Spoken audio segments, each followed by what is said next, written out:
Hello दोस्तों, मेरा नाम है अंकित और मैं आप सभी का अपने यूट्यूब चैनल पर हार्दिक स्वागत करता हूं। तो आज जो है ज्योग्राफी की क्लास होने वाली है और आप लोगों को शेड्यूल मिल चुका है। उस शेड्यूल के अकॉर्डिंग ज्योग्राफी की क्लास आज होने वाली है और हम लोग चैप्टर 2, ठीक है, अध्याय 2 कर रहे हैं। मानव भूगोल के मूल सिद्धांत जिस बुक का नाम है उसका अध्याय 2 कर रहे हैं। जिस अध्याय का नाम है उस चैप्टर का नाम है विश्व जनसंख्या, वितरण, घनत्व और वृद्धि। इसमें से एक क्लास हो चुका है, इस चैप्टर का एक क्लास हो चुका है और आज जो है इसका क्लास 2 होने वाला है, या यूं कह ले कि पार्ट 2 होने वाला है। ये क्लास उन सभी बच्चों के लिए इम्पोर्टेंट है जो हिंदी माध्यम के विद्यार्थी हैं, चाहे वो किसी भी स्टेट के हों, इससे कोई फर्क नहीं पड़ता है। सिर्फ उनका माध्यम हिंदी होना चाहिए और 2024 में वो बोर्ड एग्जाम देने वाले हों, उन सभी बच्चों के लिए बहुत ज़्यादा इम्पोर्टेंट है। क्लास जो है, आपको शेड्यूल पता है, फिर भी मैं यहाँ पे बता देता हूँ आपको। पॉलिटी की क्लास मंगलवार को, गुरुवार को और शनिवार को चलती है। वहीं ज्योग्राफी की क्लास सोमवार, बुधवार और शुक्रवार को चलती है। और जो इसका टाइम है यह 8 पीएम यानी कि 8 बजे शाम में है। चूंकि अल्टरनेट क्लास है, एक दिन बाद एक दिन करके क्लास है, इसीलिए टाइम जो है फिक्स रखा गया है कि 8 बजे शाम में एक दिन पॉलिटी की क्लास होगी और 8 बजे शाम में एक दिन ज्योग्राफी की क्लास होगी। ठीक। और आपको क्लास का नोटिफिकेशन कैसे मिलेगा? तो हमारे चैनल को सब्सक्राइब करने के माध्यम से, जब आप सब्सक्राइब करेंगे हमारे चैनल को तब आपको नोटिफिकेशन मिल जाएगा। और साथ ही साथ टेलीग्राम ग्रुप पे भी मैं जो है क्लास को डाल दिया करता हूं, तो टेलीग्राम ग्रुप के माध्यम से भी आपको नोटिफिकेशन मिल जाएगा। कल हम लोग कहां तक देख चुके हैं कि जो कारक थे, यानी कि जनसंख्या वितरण के कारक, ये कौन-कौन से कारक थे? भौगोलिक कारक, आर्थिक कारक और सामाजिक सांस्कृतिक कारक। इस कारक के अंदर कह सकते हैं कि भौगोलिक कारक के अंदर क्या कौन से ऐसे और रीजन होते हैं जिस वजह से जनसंख्या का वितरण होता है, यानी कि लोग एक जगह से दूसरे जगह चले जाते हैं। तो भौगोलिक कारक के अंतर्गत कुल 4 कारक है, उपकारक कह सकते हैं इनको। पहला है जल की उपलब्धता, यानी कि जाहिर-सी बात है कि कहीं पर पीने योग्य पानी सबसे पहले होना चाहिए, तभी लोग वहाँ पे बसने के लिए जाएँगे, तभी लोग वहाँ पे बस सकते हैं, रह सकते हैं। तो जल की उपलब्धता, जल होना, पीने योग्य पानी होना, कृषि योग्य पानी होना, ये बहुत ही ज़्यादा इम्पोर्टेंट है, बहुत ही ज़्यादा ज़रूरी है। उसके बाद भू आकृति, यानी कि जो समतल एरिया है, जो मैदानी एरिया या जो समतल एरिया है या जो कम ढलान वाले क्षेत्र है, यहाँ पे लोग ज़्यादा रहना पसंद करते हैं, क्योंकि वहाँ पे कृषि अच्छे से हो सकती है, वहाँ पे सड़क अच्छे से बनाए जा सकते हैं और वहाँ पे जो उद्योग धंधे हैं ये भी अच्छे से लगाए जा सकते हैं। अच्छे से कहने का अर्थ है कि उनको उद्योग धंधे लगाने में, कृषि करने में या सड़क या परिवहन व्यवस्था लागू करने में उनको परेशानी नहीं होगी। साथ ही साथ जलवायु भी एक फैक्टर है भौगोलिक कारण के अंदर। जलवायु यानी कि किसी ऐसे प्रदेश में लोग नहीं रहना चाहेंगे या किसी ऐसे क्षेत्र में लोग नहीं रहना चाहेंगे जहाँ की जलवायु, जहाँ का मौसम बहुत ही ज़्यादा ठंड अथवा बहुत ही ज़्यादा गर्म हो, बल्कि एक सामान्य मौसम होना चाहिए जहाँ पे लोग रहना पसंद करेंगे। और मृदाएँ, मृदाएँ इसलिए इम्पोर्टेंट है कि कृषि करने के योग्य मृदा वहाँ होनी चाहिए, तभी लोग वहाँ पे कुछ अनाज का उत्पादन कर सकते हैं और अनाज का जो उत्पादन होगा फिर उसको खा सकते हैं। तो ये भौगोलिक कारक के अंतर 4 कारक है जिस वजह से लोगों का जनसंख्या का वितरण होता है। उसके बाद आर्थिक कारक की हम लोग बात करते हैं। आर्थिक कारक में पहला हो जाएगा खनिज। खनिज का नाम आप लोगों ने सुना होगा, जैसे तांबा, सोना, लोहा, एल्यूमीनियम, स्टील, ये सब क्या है? ये सब खनिज हैं। इन खनिजों का मनुष्य के द्वारा उपयोग किया जाता है, तो जहाँ पर इन खनिजों की उपलब्धता होगी, वहाँ पे जनसंख्या की बसने की जो संभावना है, लोगों के बसने की संभावना ज़्यादा हो सकती है। वहीं आर्थिक कारक के अंतर्गत एक और है नगरीकरण। जहाँ नगर होंगे, शहर होंगे, वहाँ पे लोग ज़्यादा बसना पसंद करते हैं, क्योंकि जीवन प्रत्याशा जो होती है वहाँ की उच्च होती है। यहाँ पे आमदनी का सोर्स होता है, बेरोज़गारी कम होती है, साथ ही साथ अच्छे शिक्षा का स्तर होता है, स्वास्थ्य का स्तर अच्छा होता है अगर हम गाँव के तुलना में कंपेयर करें तो, गांव के तुलना में बात करें तो नगरीकरण भी आपको समझ में आ गया। उसके बाद तीसरा कारक है औद्योगिकरण। जो उद्योग धंधे लगाए जाते हैं वहां पे लोग जाकर के बसते हैं ताकि वो पैसा कमा सके और अपने परिवार की जरूरतों को पूरा कर सके। साथ ही साथ अगर उद्योग लगते हैं तो उस क्षेत्र में हॉस्पिटल, स्कूल, ये सब, उसके बाद जो ड्राइवर की नौकरी होती है, उसके बाद जो दुकानदार होते हैं, इन सब की आजीविका के भी साधन खुल जाते हैं। तो ये आर्थिक कारक होते हैं लोगों के वितरण का या जनसंख्या के वितरण का। वहीं जो तीसरा कारक है, यह है यह है सामाजिक सांस्कृतिक कारक। इसका मैंने कल भी बताया था। मान लीजिए यह कोई क्षेत्र है, यह क्षेत्र ए है और यह क्षेत्र बी है, यह क्षेत्र बी है, ठीक है। तो क्षेत्र ए के लोगों को क्षेत्र बी की संस्कृति अच्छी लगती है तो ये कहाँ चले जाएंगे? क्षेत्र बी में चले जाएंगे।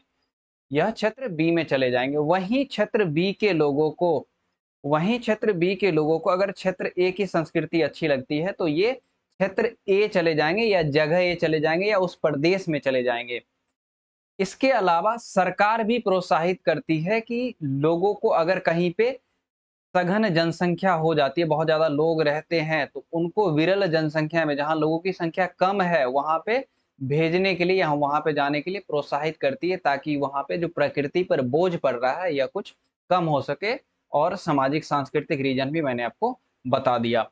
किसी देश की जो संस्कृति है किसी को लुभावनी लगती है, इस वजह से भी लोग चले जाते हैं।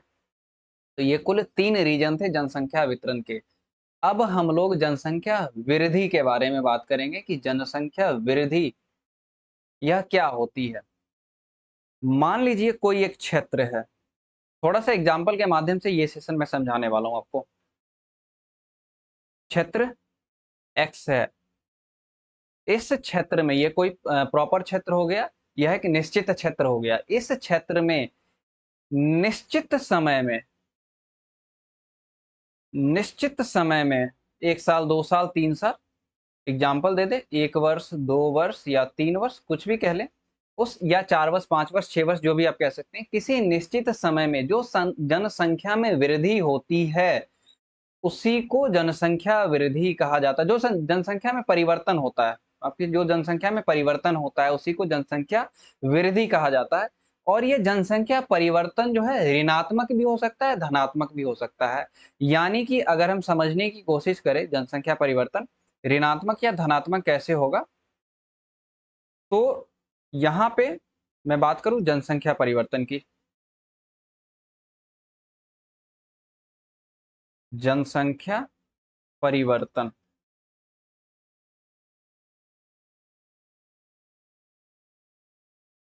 यह प्रदेश ए, प्रदेश बी, ठीक है,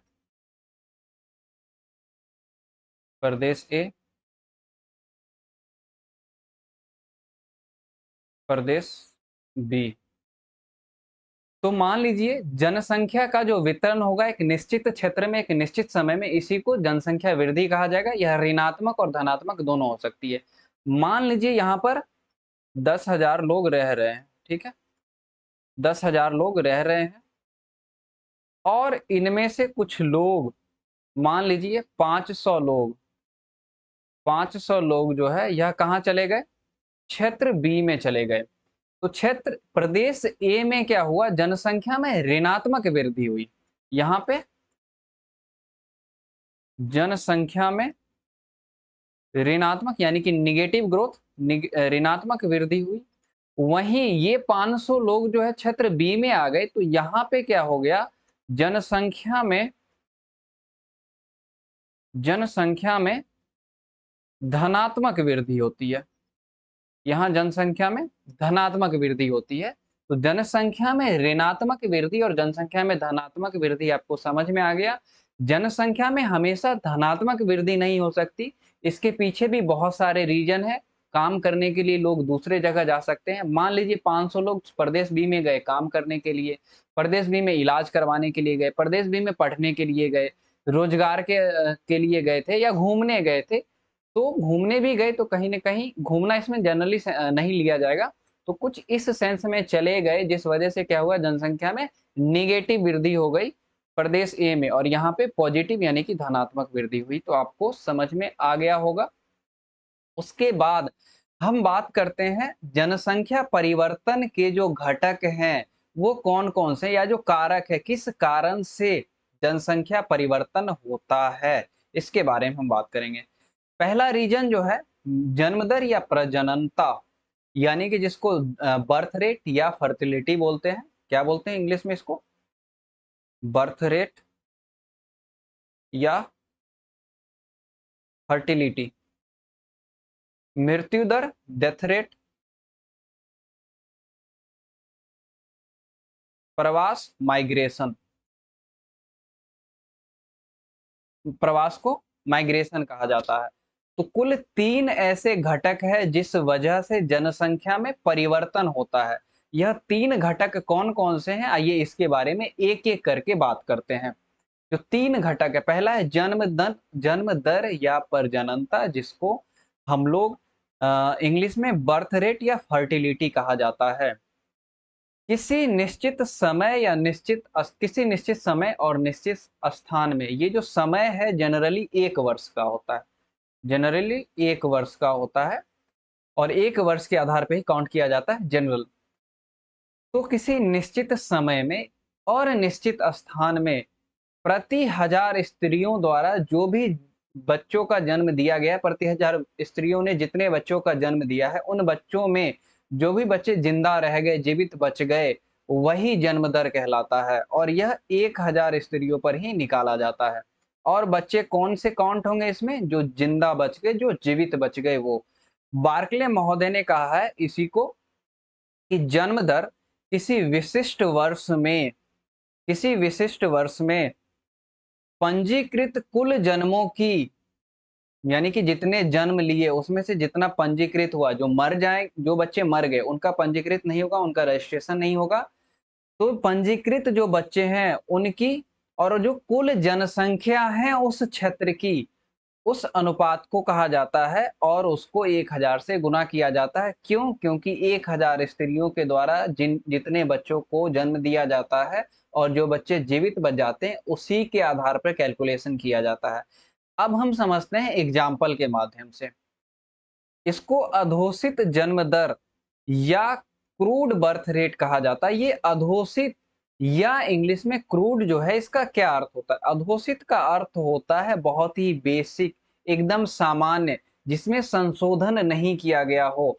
तो यहाँ पे किसी भी प्रकार का संशोधन नहीं किया गया, बल्कि सिर्फ ये देखा गया है कि जो 1000 स्त्रियों ने, मान लीजिए 1000 स्त्रियों ने, यहाँ 1000 स्त्री है, 1000 बच्चों को जन्म देती है, ठीक है? 1000 बच्चे का जन्म होता है, उसमें से मान लीजिए 900 बच्चे जीवित बचते हैं। इन्हीं 900 बच्चे के ऊपर कैलकुलेशन किया जाएगा, इन्हीं 900 बच्चे को आधार बनाकर जो जन्म दर है उसको निकाला जाएगा। तो यहाँ पे 1 वर्ष में जन्मे जीवित बच्चों की संख्या हमने कितना लिया था अभी? जस्ट सीबीआर में करूँ, क्रूड बर्थ रेट, अभी हमने लिया था 1000, एग्जाम्पल के माध्यम से 1000 लिया था। जीवित बच्चों की संख्या 900 थी। 1000 बच्चों ने जन्म लिया। यहाँ पे देखिए, मैं अपने आप को हाइड कर रहा हूँ। यहाँ पे कितने बच्चों ने जन्म लिया इतने बच्चों ने, और 900 बच्चे जीवित रह गए। तो जो जीवित बच्चों की संख्या यहाँ पे कहा जा रहा है, जीवित बच्चों की संख्या 900 है। और सपोज करते हैं, मान लेते हैं कि उसी वर्ष के मध्य जो कुल जनसंख्या है, यह हो गई 1800, यानी कि पहले जो थी 1100 थी, और अगर और 900 बच्चों ने जन्म ले लिया तो कुल कितने हो गई? मान लीजिए 900 थी, कैलकुलेशन करने में आसानी होगा। 900 थी और 900 बच्चों ने फिर जन्म ले लिया, तो कुल जनसंख्या कितनी हो गई? 1800 हो गई। और इसको कितने से गुना करना है? 1000 से गुना कर देना है। अब हम लोग निकाल लेंगे क्या चीज? सीबीआर, क्रूड बर्थ रेट, या जिसको अशोधित जन्म दर कहा जाता है। तो 2 जीरो से 2 जीरो, 9 दूना 18 और 2 5 10, यानी कि 500 हमारा आंसर निकला। एग्जाम्पल है, आप किसी भी क्षेत्र का निकाल सकते हैं इस फॉर्मूला के माध्यम से। तो आई होप मैं उम्मीद करता हूं कि आपको जो है ये समझ में आ गया होगा। अगर ना आए तो आप एक बार और देखिएगा, और फिर भी ना आए तो कमेंट जरूर करिएगा। मैं बहुत ही आसान शब्दों में आपको समझाने की कोशिश कर रहा हूं। तो जो पहला फैक्टर था हमारा, जनसंख्या परिवर्तन का जो पहला फैक्टर था जन्म दर या प्रजननता, ये हम लोग देख चुके हैं। अब हम लोगों को देखना है मृत्यु दर, ये क्या होता है। मृत्यु दर जो है, मृत्यु दर जो है जिसको अशोधित मृत्यु दर कहते हैं, जिसके बारे में मैंने अभी बात की है कि अशोधित का क्या अर्थ होता है। किसी क्षेत्र विशेष में किसी वर्ष के दौरान जो मृतकों की संख्या होगी, सिर्फ बच्चे ही नहीं मरेंगे, हो सकता है बहुत सारे बूढ़े भी मर जाए, बहुत कुछ लोगों का एक्सीडेंट हो जाए, नेचुरल कॉज के कारण कुछ लोग मर सकते हैं, कुछ लोग बाढ़ के कारण, ठीक है, बहुत ऐसे रीजन होते हैं जिसके कारण लोग मरते हैं। तो जो मृतकों की संख्या होगी और उस क्षेत्र के मध्य जो अनुमानित जनसंख्या होगी, इसका अनुपात है और इसको 1000 से गुना किया जाना है, क्योंकि यह भी 1000 लोगों पे जो डेथ रेट है, यह भी 1000 लोगों पे ही निकाला जाता है। फॉर्मूला है हमारे सामने अघोषित मृत्यु दर का, कि एक वर्ष में मृतकों की कुल संख्या, मान लीजिए CDR, क्रूड डेथ रेट, एक वर्ष में मृतकों की कुल संख्या, हमने एग्जाम्पल ले लिया कितना, मृतक कितने हैं, 500, ठीक है।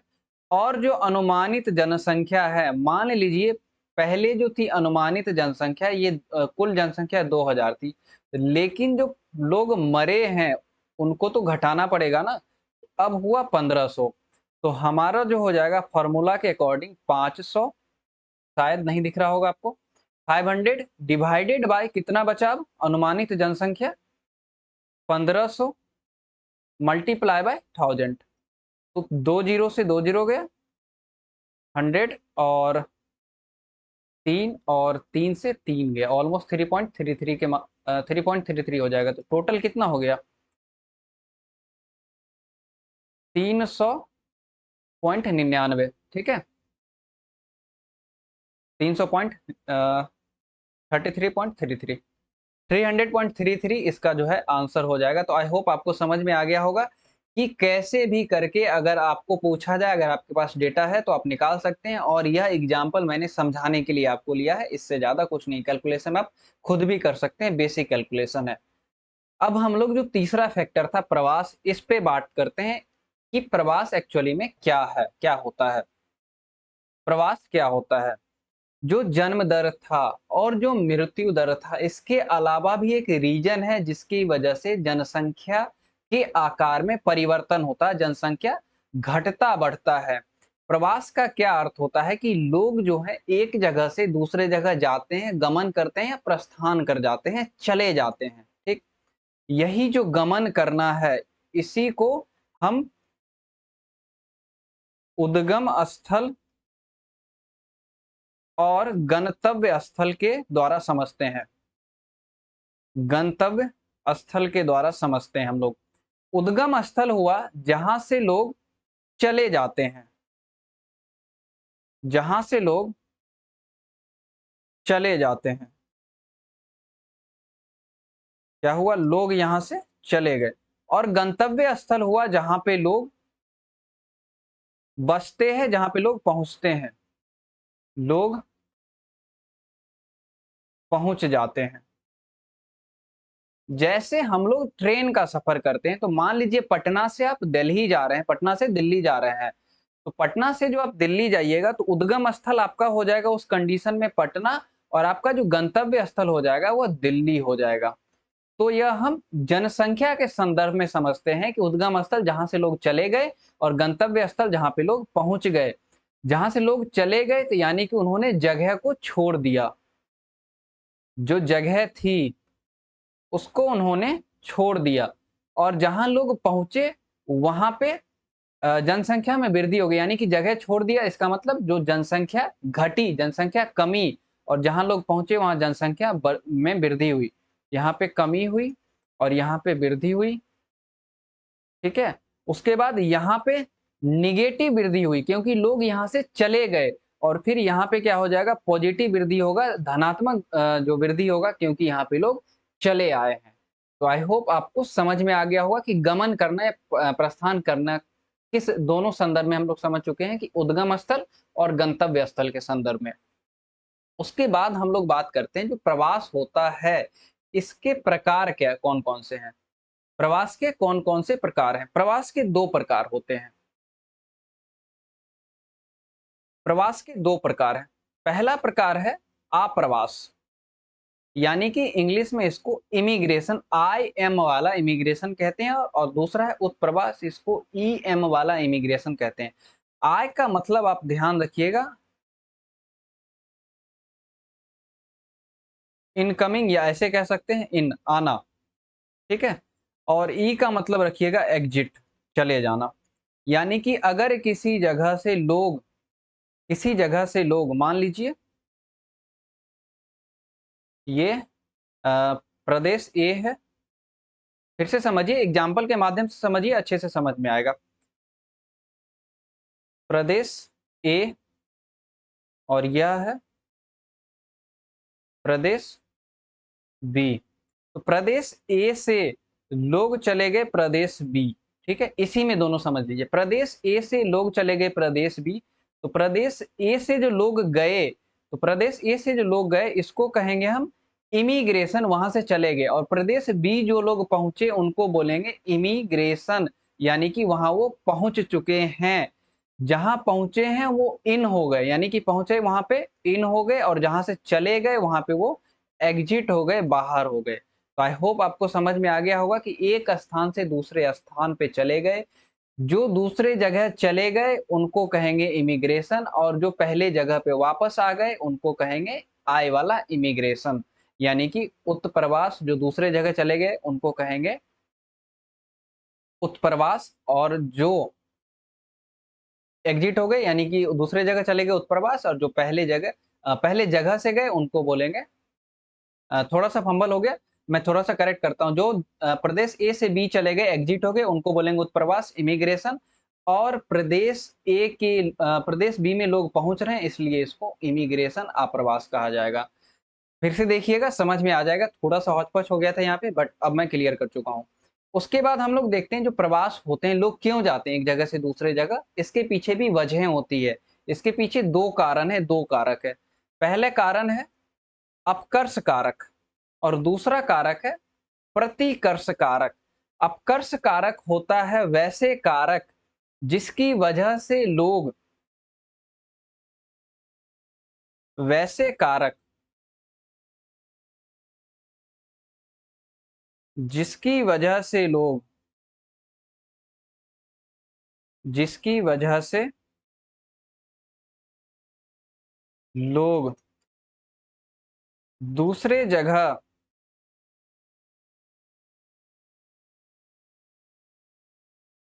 जाने हेतु आकर्षित होते हैं, ठीक है? और प्रतिकर्ष कारक हो गया वैसे कारक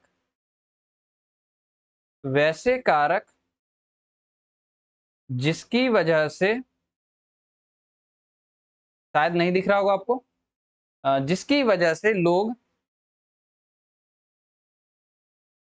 अपना मूल निवास, अपना मूल स्थान या मूल निवास छोड़ने हेतु बाध्य होते हैं,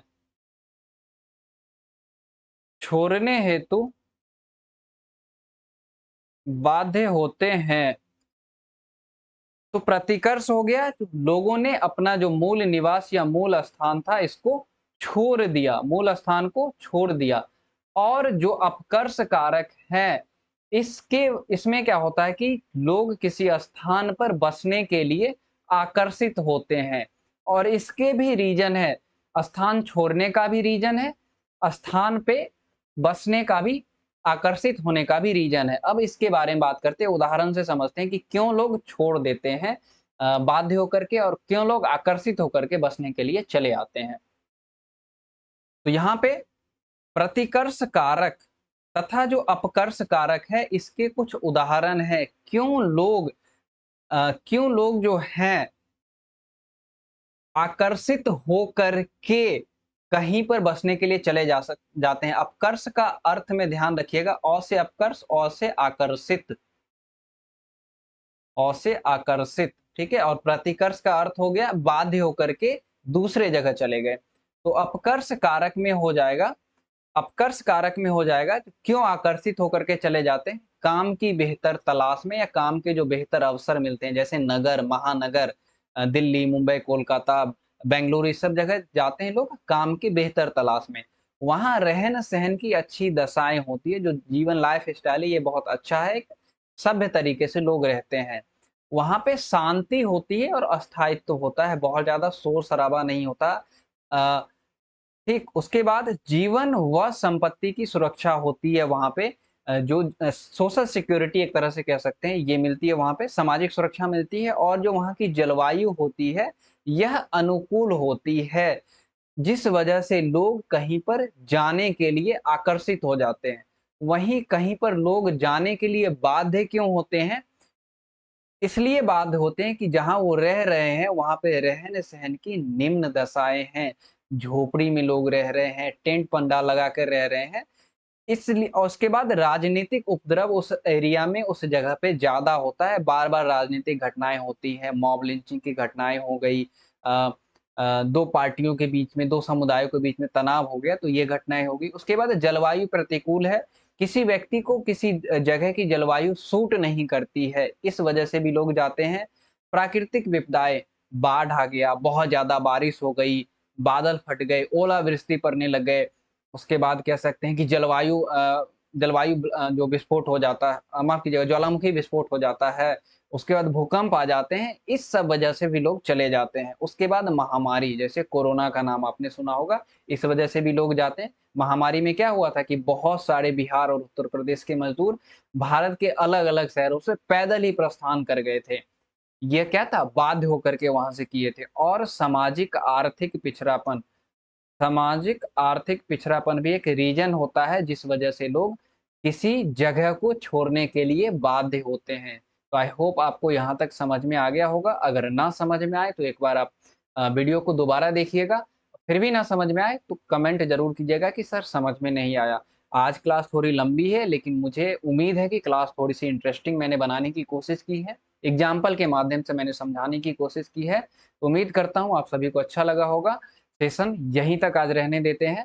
चैनल को लाइक ज़रूर कीजिए, हमारे सेशन को, सब्सक्राइब कीजिए हमारे चैनल को और कमेंट ज़रूर कीजिएगा कि सेशन कैसा लगा। मिलते हैं अपने अगले क्लास में, तब तक के लिए थैंक यू।